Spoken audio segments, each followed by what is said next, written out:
నమస్తే, welcome to Bharati's kitchen. ప్రేక్షకులందరికీ దసరా శుభాకాంక్షలు, విజయదశమి శుభాకాంక్షలు. ఎంతో సంబరంగా మనం జరుపుకునే ఈ విజయదశమి రోజు ఆఖరి నైవేద్యంగా మనం అమ్మకి సమర్పించేది స్వీట్ రైస్. కడిగి అరగంట ముందే నానబెట్టి ఉంచుకున్న 1 కప్పు బాస్మతి బియ్యం, అరకప్పు చక్కెర, చిటికెడు ఉప్పు, డ్రై ఫ్రూట్స్, పులావ్ ఆకు, ఇలాచి, లవంగ మొగ్గలు, కేసరి, ఫుడ్ కలరు, నెయ్యి.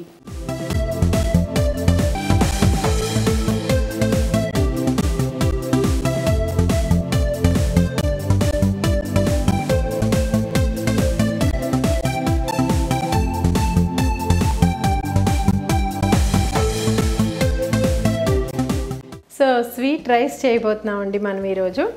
స్టవ్ ముందుగా ఆన్ చేసుకుని మనం ఇది పాత బియ్యం కానీ లేదా బాస్మతి బియ్యం అంటే మనకి అన్నము మనం ముందు ప్రిపేర్ చేసుకున్నప్పుడు అది పొడపొళ్ళడుతూ రావాలి కాబట్టి ఆ కన్సిస్టెన్సీలో మనం ఒక హాఫ్ అన్ అవర్ బిఫోర్, అంటే ఫస్ట్ ఎవరైనా బిగినర్స్ ఫస్ట్ టైం చేస్తుంటే మీకు వీలైతే కనుక పాత బియ్యం తీసుకుని తర్వాత కడిగిన తర్వాత ఈ బియ్యాన్ని ఇలా కొద్దిగా నీళ్లు మొత్తం తీసేసి ఇలా ఒక హాఫ్ అన్ అవర్ ఉంచుకుని తర్వాత కొలత కూడా 1కి 2 అయితే బాస్మతికి 1 కప్ అయితే 1.5 కప్పు వాటర్ వేసుకుని కొంచెం కేర్ఫుల్గా విడివిడిగా ఉండేలాగా ముందుగా రైస్ ప్రిపేర్ చేసుకోవాలి. మరి ఈ స్వీట్ రైస్ అనేది గురుద్వారాల్లోనూ అక్కడ తర్వాత నార్త్ ఇండియాలో ప్రసాదం కింద ఎక్కువగా సమర్పిస్తూ ఉంటారు. ఇది ముఖ్యంగా నవరాత్రుల్లో చేసుకునే ఒకానొక నైవేద్యం అన్నమాట. అయితే ఈ స్వీట్ రైస్ని ఎలా చేస్తారో చూద్దాం. చాలా ఈజీగా అయిపోతుంది, చాలా కమ్మగా ఉంటుంది. మన కిచెన్లో వెరైటీ రుచులు, ఇతర రాష్ట్రాల రుచుల్ని మనం ఇంట్రడ్యూస్ చేస్తున్నాం. ఇందులో బే లీఫ్ చిన్నది ఒక జస్ట్ ఫ్లేవర్ కోసం మీ దగ్గర ఉంటే అది వేయండి. దాని తర్వాత ఇందులో లవంగాలు 1 కప్పు బియ్యానికి ఒక 4-5 లవంగాలు, ఒక 2-3 ఇలాచీలు మనం పోపు కింద ఇందులో వేసుకుంటే యాక్చువల్లీ ఏంటంటే ఈ లవంగం, ఇలాచీ, బే లీఫ్ ఒక కొత్త ఫ్లేవర్ని ఇస్తుంది.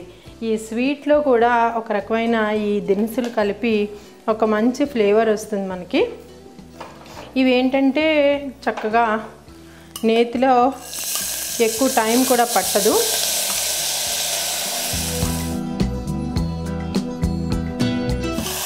ఇలా మనం నానబెట్టి ఉంచుకున్న బియ్యాన్ని పూర్తిగా వేసుకుని దీన్ని ఒక్కసారి మనం నేతిలో బియ్యాన్ని కలుపుకుని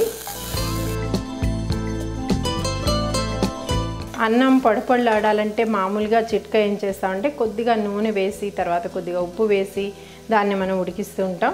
అయితే ఇది స్వీట్ రైస్ అన్నాము, కాకపోతే ఇందులో కొంచెం ఉప్పు రుచిని కూడా జోడిస్తే దీని రుచి మరింతగా ఉంటుంది. అది కాక అన్నం మనకి విడిగా పొడపొళ్ళాడుతూ వండడానికి కూడా మనకి ఉప్పు ఎంతో సహకరిస్తుంది. కాకపోతే మరీ ఎక్కువ కాకుండా కొద్దిగా మనం ఒక చిటికెడు సుమారుగా ఉప్పుని జోడించి ఇప్పుడు మన కొలత బాస్మతికి మనం అనుకున్నాము 1 కప్పు, 1 కప్పు కంటే తక్కువ ఒక 1.5 కప్పు సుమారుగా వాటర్ పోసి దీన్ని ఒక 2 విజిల్స్కి ప్రెషర్ పెట్టేద్దాం. ఎందుకంటే ఇది చాలా తొందరగా, ఎందుకంటే మనం దీన్ని నానబెట్టి ఉంచాం కాబట్టి చాలా తొందరగా అయిపోతుంది. సో ఈ విధంగా మనం బియ్యాన్ని పొడపళ్ళాడే అన్నంగా ఉడికిద్దాం. సో వ్యూయర్స్ 2 విజిల్స్ వచ్చింది. కుక్కర్ నేను ఆఫ్ చేసేసాను. ఎందుకంటే మరొక విజిల్ వచ్చిన తర్వాత మోస్ట్లీ మనకి మెతుకు బరగ్గా ఉండకుండా గమ్ముని మెత్తబడే అవకాశం ఉంటుంది.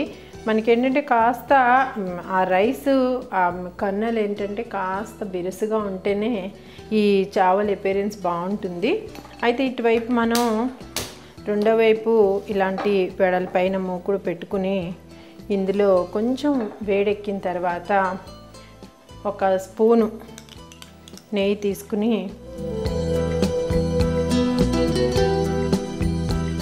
ప్రసాదాలకి ఆ నేతితోటి చేసే పోపులు, నేతితోటి చేసే ప్రసాదాల రుచి వేరుగా ఉంటుంది కదా. సో అందుకని మనం చక్కగా కమ్మని నేతిని ఈ బాణలికి చక్కగా ఇలా స్ప్రెడ్ అయ్యేలాగా వేసుకుని అయితే మన దగ్గర డ్రై ఫ్రూట్స్ ఉన్నాయి. నేను ఆల్రెడీ వీటిని ఫ్రై చేసి ఉంచాను. అంటే రోస్టెడ్ కాజు ఉన్నాయి కాబట్టి కేవలం నేను కిస్మిస్ అండ్ రైజిన్స్ని రోస్ట్ చేసి ఉంచాను. మీకు ఇష్టమైతే రెడ్ చెర్రీస్ కూడా మీరు ఇందులో యాడ్ చేసుకోవచ్చు. అయితే మనం 1 కప్పు బియ్యం అనుకున్నాం కాబట్టి మరీ స్వీట్గా ఉండకుండా ఉండడానికి కొద్దిగా ఒక 1/2 కప్పు సుమారు ఇలా ఇంచుమించు మనం షుగర్ తీసుకుని, యాక్చువల్లీ మనం ఇది 2 విధాలుగా వండొచ్చు. ఒకటేంటంటే మనం బియ్యంతో పాటు చక్కెర వేసి విజిల్ ఇవ్వచ్చు. కాకపోతే ఈ చక్కెర బియ్యం కలిపి ఒక్కొక్కసారి మెతుకు మనకి పూర్తిగా విడవిళ్ళాడకుండా వచ్చే అవకాశం ఉంది. కాబట్టి రైస్ని ముందుగా మనం ప్రిపేర్ చేసుకుని అందులో ఆల్రెడీ మనం లవంగం తర్వాత ఇలాచీ వేసాం కాబట్టి ఒక ఫ్లేవర్ అనేది మనం రైస్కి ఆల్రెడీ ఇచ్చేసాం. సో ఇప్పుడు ఈ షుగర్ కాస్త తడిసేలాగా,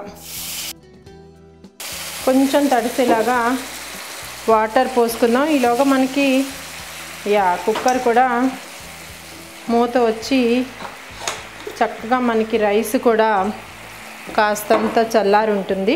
సో ఈ విడివిడిగా పలుకు లేకుండా మనం చక్కగా వండుకున్న బాస్మతి రైస్ రెడీగా ఉన్నాయి. అయితే ఈ మూమెంట్లో మనం ఫుడ్ కలర్ అనుకుంటున్నాం. ఈవెన్ మీకు ఇంట్రెస్ట్ ఉంటే ఎసెన్స్, ఆరెంజ్ ఎసెన్స్ లాంటిది అయితే చాలా బాగుంటుంది, అందులో యాడ్ చేసుకోవచ్చు. అలాగే ఈ ఫుడ్ కలర్ని ఐదర్ డైరెక్ట్గా కానీ లేదా పాలతో కలిపి కానీ మనం యాడ్ చేసుకోవచ్చు కన్సిస్టెన్సీని బట్టి. ఇలా ఈ విధంగా కొంచెం బుడగలుగా వచ్చి దగ్గర అవుతున్న మన ఈ స్వీట్ రైస్కి పంచదార పాకంలాగా వస్తుంది. సో ఇది కొంచెం బబ్లీగా వచ్చిన తర్వాత, ఎందుకంటే రైస్కి పట్టుకోగానే ఈ పాకంలాగా వచ్చుంటే అది కొంచెం ట్రాన్స్పరెంట్గా ఉంటుంది. సో అందుకని ఆ విధంగా, పైగా పచ్చి చక్కెర కంటే ఇలా ఒక ఉడుకు అందుకున్న తర్వాత చక్కెరలో మనం బియ్యం వేస్తే కనుక ఆ ప్రసాదం రుచి కూడా చాలా బాగుంటుంది. సో ఈ విధంగా మనకి బబుల్స్ లాగా కొంచెం ఇలా పాకం వచ్చేలాంటి చక్కెరలో కొంచెం స్టవ్ తగ్గించుకుని కొద్ది కొద్దిగా మనం ఈ పొడపొడలాడుతున్న రైస్ని ఇందులో కలుపుకుందాం.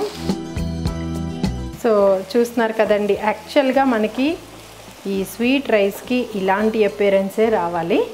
సో ఇలా కలర్ఫుల్గా మంచి అరోమాతోటి మనం బే లీఫ్ వేసాము, తర్వాత ఈ లవంగం, ఇలాచి, ఈ చక్కెర పాకంతో కలిపి చాలా మంచి అరోమానిస్తుంది. సో యాక్చువల్లీ మనకి ఏ రకమైన ఎసెన్స్ ఇందులో కలపడానికి అవసరమే అవ్వదు. కాకపోతే ఆరెంజ్ ఫ్లేవర్ ఇష్టమైన వాళ్ళు ఆరెంజ్ ఎసెన్స్ ఇందులో యాడ్ చేసుకుంటే అదొక డిఫరెంట్ టేస్ట్ బాగుంటుంది.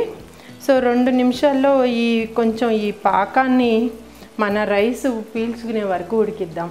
సో చూస్తున్నారు కదా వ్యూవర్స్, ఇది పాకం దగ్గర పడి చక్కగా అన్నం అంతా పాకంతో ఉడుకుతుంది.